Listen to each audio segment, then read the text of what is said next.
Hello everyone, how are you guys all doing today? My name is Mirko and welcome back to another Apex Legends video. So in today's video, I'm going to be showing you guys the best settings to be using if you're playing on Xbox or PlayStation 4. These are the settings I use, and these settings I believe are the best settings to help you improve at Apex Legends and give you the best advantage in game. So the shout out from my last video goes to Lenny Mac, who says you give very helpful hints. Thanks bro, keep them coming. If you guys want your comment to be featured in my next video, be sure you're liking this video and also commenting down below in the comment section. So it's been quite a few months since I've done a best settings guide for Apex Legends, and since then I've gained quite a few new subscribers. If you're one of them, welcome to the channel. And secondly, there's been a few new options that you can actually do and change in your settings as well. So I thought I'd bring you guys an updated version. So without further ado, let's go straight into our settings. So if we start off with gameplay, most of this is down to personal preference, but we'll start with interact prompt style. So I have this on default because when you're hovering over attachments, basically if you have it on compact, it will just display what the attachment is called,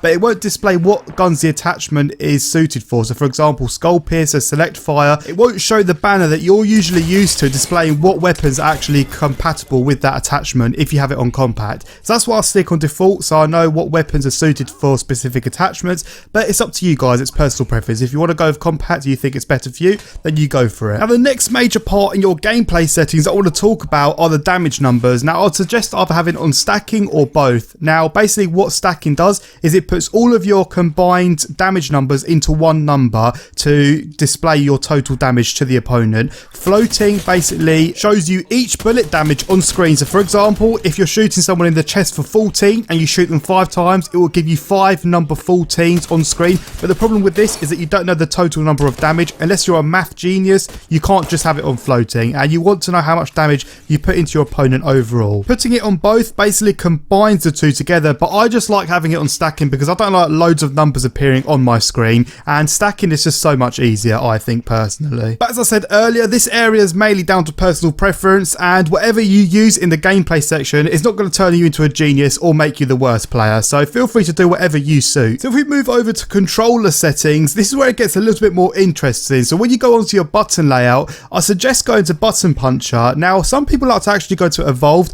I'll explain in a little bit why I don't choose evolved and why I stick with button puncher, but the reason why I choose button puncher is because basically it makes your right analog stick the crouch or slide, which means you can slide or crouch whilst maintaining your aim on that right analog stick, because you don't have to move your thumb over to circle. So this is really good for things like crouch strafing in a gunfight or sliding round corners whilst maintaining your aim. And you slide so much in this game, it just makes your overall gameplay and your experience much more fluent and really helps you whether you're in gunfights or whether you need to slide jump to run faster. If you need to crouch behind cover, having the right analog stick as your crouch or slide really improves your game experience, and it just helps you improve as a player as well. Now using evolved still has the crouch as your right stick, but the problem I have with evolved is that it basically changes the jump to L1 and your tactical ability to X. Now with most tactical abilities in this game, you actually need to aim where you want the tactical ability to go. So for example, you want Bangalore's smokes to go somewhere, you have to specifically aim a direction.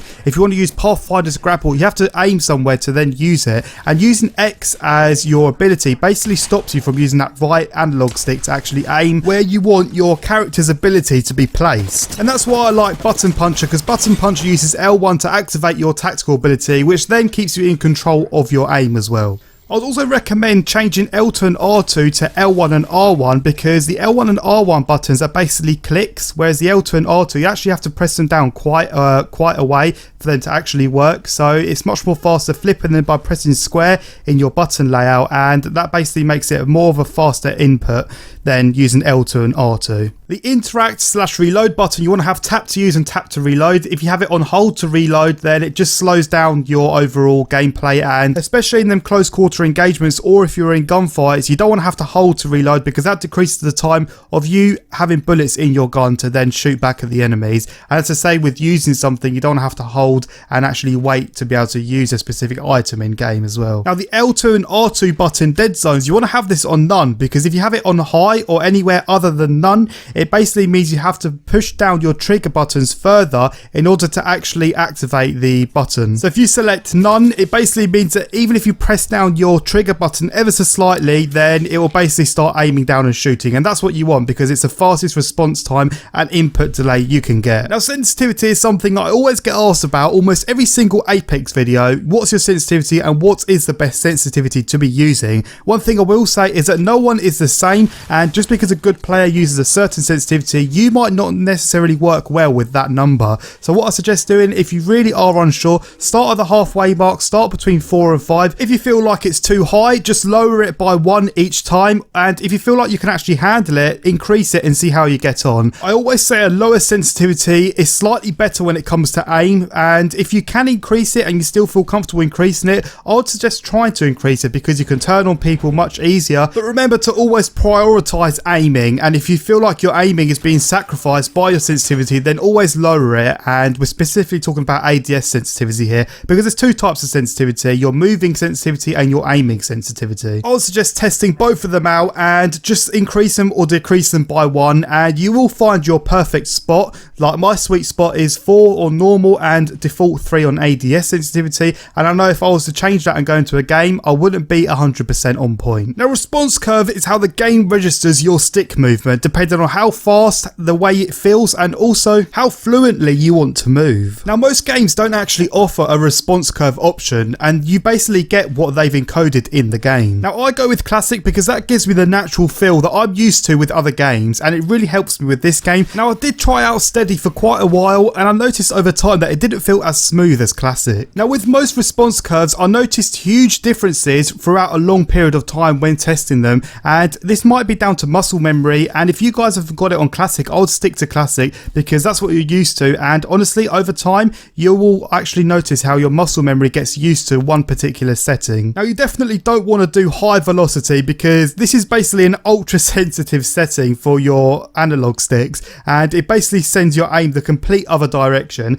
and I can't even stay on target when I went into training trying this setting out. So you definitely do not want to touch this, and honestly, I would stick to classic because that's the normal sort of response curve that you're used to and that your muscle memory knows. But of course, these settings are here for people to try out, so feel free to go in game and try these out. There might be one that suits you, but honestly, I'm sure most of you guys will find classic works just fine. Now, if we move over to movement dead zones, now dead zones are there to help you improve with your aim and make you feel more comfortable. It's a really small area in the center of your thumbstick that basically has no input when you move in that small area. It's there for a reason. It's there to stop the sticks being so sensitive, so you don't want to mess around with that and you want to keep that on small. You want to make sure you have vibration turned off because you don't want your controller to vibrate whilst you're aiming or shooting because that can put your aim off. Although it's very slight and unnoticeable at times, every little thing counts to improve your aim, and having vibration turned off will just help improve your aim even more and stop the jittering in your controller. Quick note, if you're turning it off for the first time and you've had it on for quite a while, you'll have to get used to it and it feels really weird at first, but trust me, it's worth it in the end. You don't want to mess around with the advanced options that you get on the bottom page of the controller settings. You just want to leave that out because we don't need to mess around with that. So moving over to the video side of things, you want to make sure you've got the field of view set fairly high. You want to make sure it's at about 100 or 110. I personally have it at 110, and the reason why you want your field of view to be high is because you can see more of your surroundings on the screen that you're playing, which is also easier to spot enemies towards the sides of your screens. Whereas if you have it at 70, you can only see straight forwards, and whatever happening to the side of you won't be able to see unless you've got the field of view quite high. Now, sprint's view shake, I have it on minimal because it stops that shakiness effect where your character is running, and it basically gives a more smoother experience in your gameplay, and I found that putting that on minimal, it really helps me when running, and it just feels much more better to have it on minimal. Now, last but not least, we're going over to audio, and although some of you guys might think audio is more of a personal preference, I'm going to tell you guys why audio can actually help you find enemies and kill them much more easier. Now, you want to make sure you have your music volume completely turned off. Now, if you're someone that actually likes landing in really high populated areas and hot zones, this is really going to help you guys out because as soon as you drop from the ship and when you land as well, you have that music playing in the background. But when you have that turned off and you've dropped down, as soon as you hit the ground, you'll be able to hit enemies that are around you and opening doors straight away, which helps you pinpoint them straight away without having that music in the background sometimes blocking away enemy footsteps. So there we go. These these are what I have found to be the best Apex Legends settings to be using on console. Let me know how you guys get on with these settings. Some of you guys might already have these settings. Some of you other guys might not even know about these settings that can really help improve your gameplay. So I hope I've helped some of you guys out. If you have enjoyed this video, be sure you're liking it and also commenting down below if you want to be featured in my next Apex Legends video.